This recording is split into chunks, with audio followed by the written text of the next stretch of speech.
Hello बच्चों, आज 7वीं कक्षा के बसंत पाठ्य पुस्तक से लिया गया रक्त और हमारा शरीर नामक अध्याय का वाचन करने वाली हूँ। साथ में ही शब्दार्थ और सारांश भी दिया गया है। Okay, let's start. रक्त और हमारा शरीर। दिव्या अनिल की छोटी बहन है। यूं तो वह शुरू से ही कमज़ोर है, लेकिन इधर कुछ दिनों से उसे हर समय थकान महसूस होती रहती है। मन किसी काम में नहीं लगता, भूख भी पहले से कम हो गई है। अस्पताल में उसे डॉक्टर ने देखा तो कहा, लगता है दिव्या के शरीर में रक्त की कमी हो गई है, जांच कराकर देखते हैं। यह कहकर उन्होंने दिव्या को रक्त की जांच के लिए पास के एक कमरे में भेज दिया। वहाँ अनिल को अपनी ही जान पहचान की डॉक्टर दीदी दिखाई दी। डॉक्टर दीदी ने कहा, कहो अनिल, कैसे आना हुआ? अनिल ने बताया कि डॉक्टर ने दिव्या को खून की जांच के लिए आपके पास भेजा है। इतना सुनते ही डॉक्टर दीदी ने दिव्या की उंगली से रक्त की कुछ बूंदें एक छोटी सी शीशी में डाल दी और स्लाइड पर लगा दी।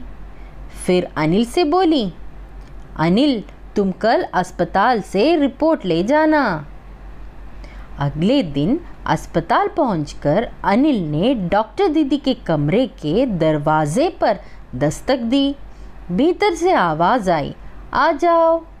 अनिल ने कमरे में प्रवेश किया तो पाया डॉक्टर दीदी सूक्ष्मदर्शी द्वारा एक स्लाइड की जांच कर रही थी।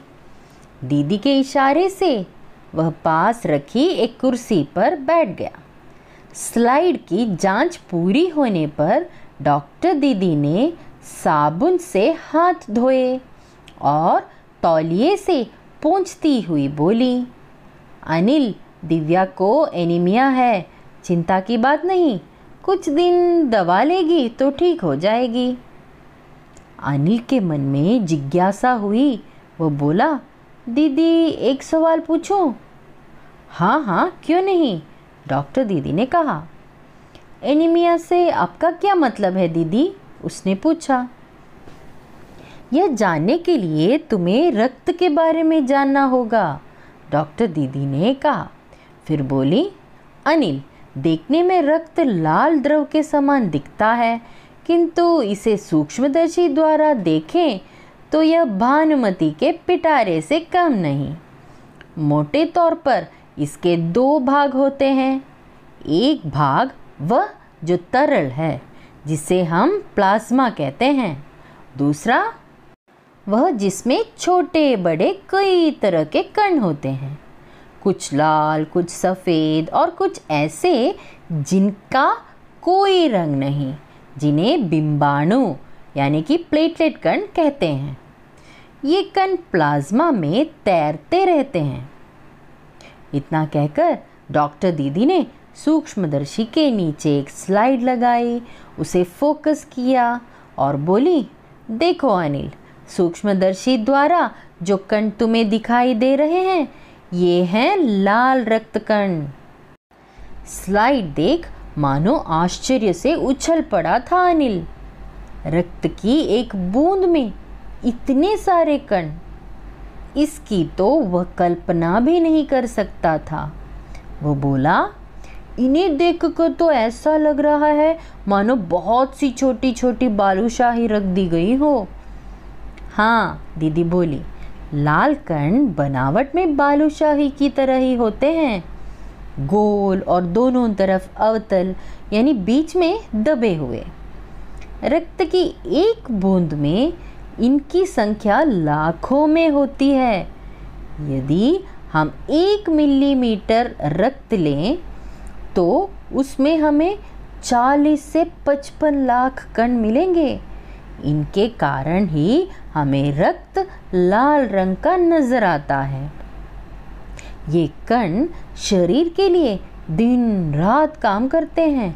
सांस लेने पर साफ हवा से जो ऑक्सीजन तुम प्राप्त करते हो उसे शरीर के हर हिस्से में पहुंचाने का काम इन कणों का ही है। इनका जीवन काल लगभग 4 महीने होता है। 4 महीने के होते होते ये नष्ट हो जाते हैं, लेकिन एक साथ नहीं, धीरे धीरे, कुछ आज, कुछ कल, कुछ उससे अगले दिन। तब तो कुछ ही महीनों में ये खत्म हो जाते होंगे, अनिल ने कहा। यह सुनकर डॉक्टर दीदी मुस्कुरा उठी, बोली, नहीं, ऐसा नहीं होता। शरीर में हर समय नए कण बनते रहते हैं जो नष्ट कणों का स्थान ले लेते हैं।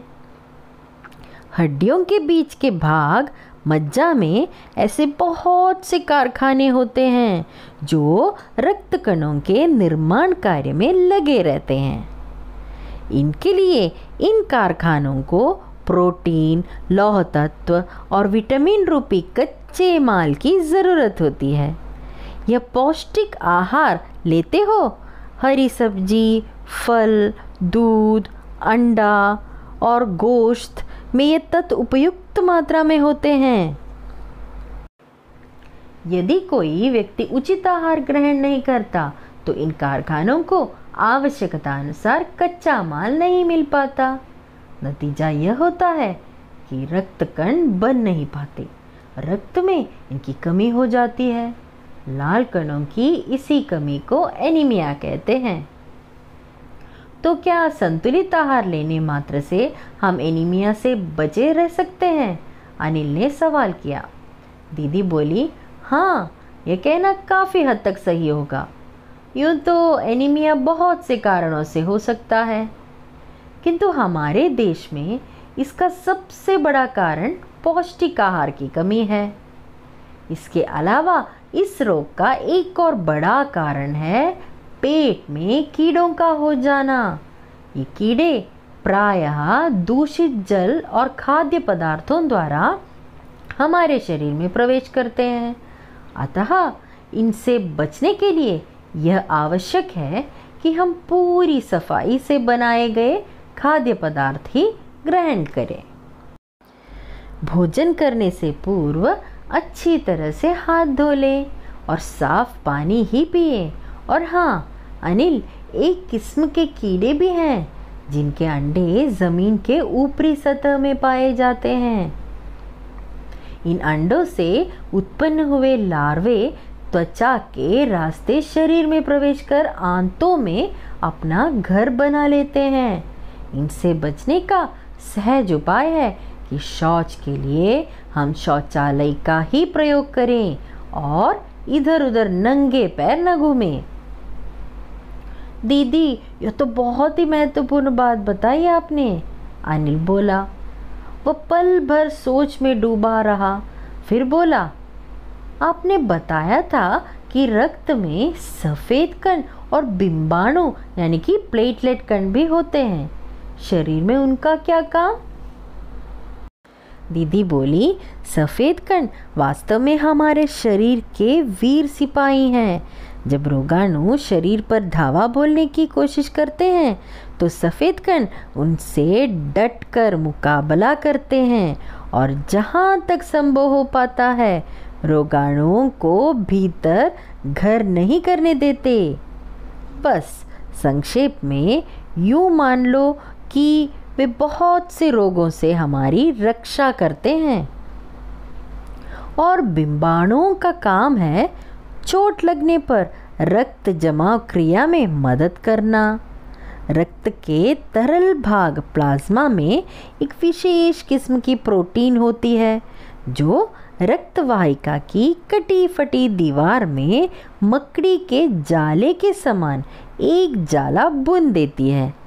बिंबाणु इस जाले से चिपक जाते हैं और इस तरह दीवार में आई दरार भर जाती है जिससे रक्त बाहर निकलना बंद हो जाता है। अनिल बोला, दीदी लेकिन घाव गहरा हो तब तो खून बहता ही चला जाता है। हाँ, ऐसे समय में उस व्यक्ति को जल्दी से डॉक्टर के पास ले जाना चाहिए।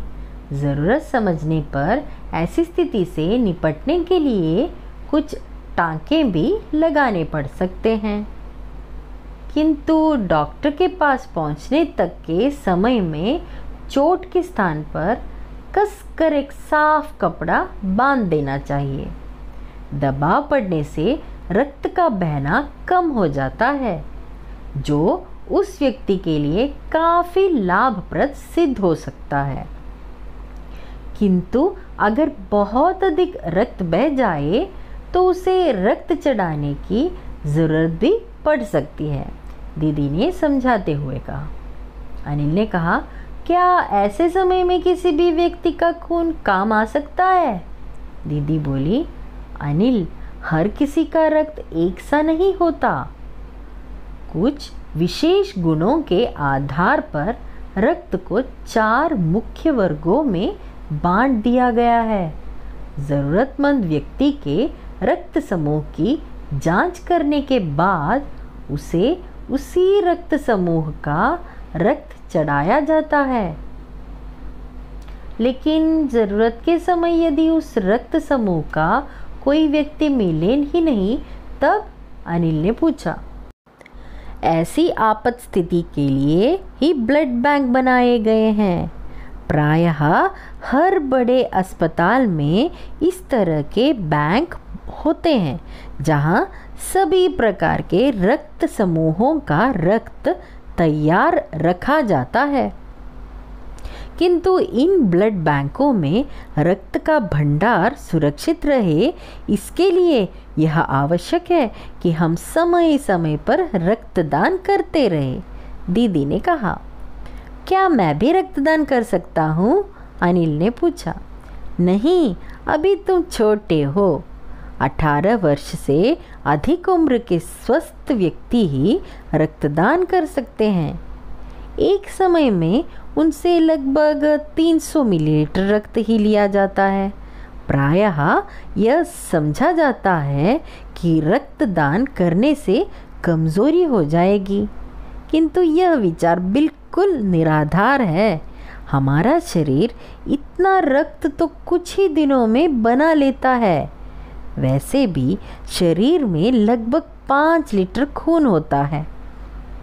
इसमें से यदि कुछ रक्त किसी ज़रूरतमंद व्यक्ति के लिए जीवनदान बन जाए तो इससे बड़ी बात क्या होगी, दीदी समझाते हुए बोली। फिर तो बड़ा होने पर मैं नियमित रूप से रक्तदान किया करूँगा, अनिल ने कहा। शाबाश अनिल, डॉक्टर दीदी ने अनिल की पीठ ठोकते हुए कहा। रक्त और हमारा शरीर पाठ यतीश अग्रवाल द्वारा रचित एक निबंध है। प्रस्तुत पाठ में लेखक ने रक्त के घटक, रक्त की कमी से उत्पन्न होने वाली बीमारियों और उनकी रोकथाम के उपायों को रोचक ढंग से प्रस्तुत किया है। इस निबंध में लेखक रक्त के महत्व के बारे में बताते हैं। अनिल की बहन दिव्या के कमज़ोर होने पर और भूख न लगने पर दिव्या डॉक्टरी जांच के लिए जाती हैं और रक्त की कमी से उसे एनीमिया नामक रोग है करके डॉक्टर बताती हैं, और अनिल डॉक्टर दीदी से एनीमिया की जानकारी लेता है और डॉक्टर दीदी रक्त को भानुमति के पिटारे का जैसा बताती हैं और इसमें वो बताती हैं, उसको समझाती हैं कि रक्त में लाल कण और सफ़ेद कण होते हैं। बिना रंग के कणों को बिंबाणु कहते हैं और ये कण प्लाज्मा में 4 महीने तक जीवित रहते हैं। ये सब जानकारी वो देती हैं। अनिल डॉक्टर दीदी से इन कणों तथा बिंबाणुओं के महत्व के बारे में सब जानकारी लेता है और डॉक्टर दीदी रक्त समूह की जानकारी देती है और देते हुए ब्लड बैंक का महत्व भी उसको समझाती हैं। ब्लड बैंक में हर समूह का रक्त उपलब्ध रहता है और प्रत्येक युवा को रक्तदान देने की आवश्यकता भी उसको समझाती हैं। अनिल डॉक्टर दीदी से बड़े होकर रक्तदान करने का वादा भी करता है। प्रस्तुत पाठ के माध्यम से लेखक ने रक्त की उपयोगिता पर, उसकी संरचना पर और उसके शरीर में कार्य पर प्रकाश डाला है और संतुलित आहार के उपयोग से एनीमिया जैसी बीमारियों से बचा जा सकता है। पौष्टिक तत्वों से युक्त भोजन ही शरीर में रक्त के निर्माण में सहायक है। दूषित भोजन खाने से और अशुद्ध जल पीने से शरीर की रोग प्रतिरोधक क्षमता कम हो जाती है। इन सब बातों से बोध करवाता है और प्रस्तुत पाठ पाठकों को एनीमिया के कारणों से परिचित कराने एवं उनसे बचने के उपायों पर भी प्रकाश डाल रहा है।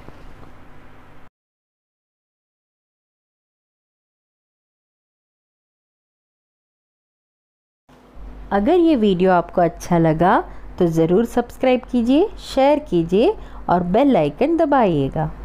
अभी अगली वीडियो में मिलते हैं। Thank you.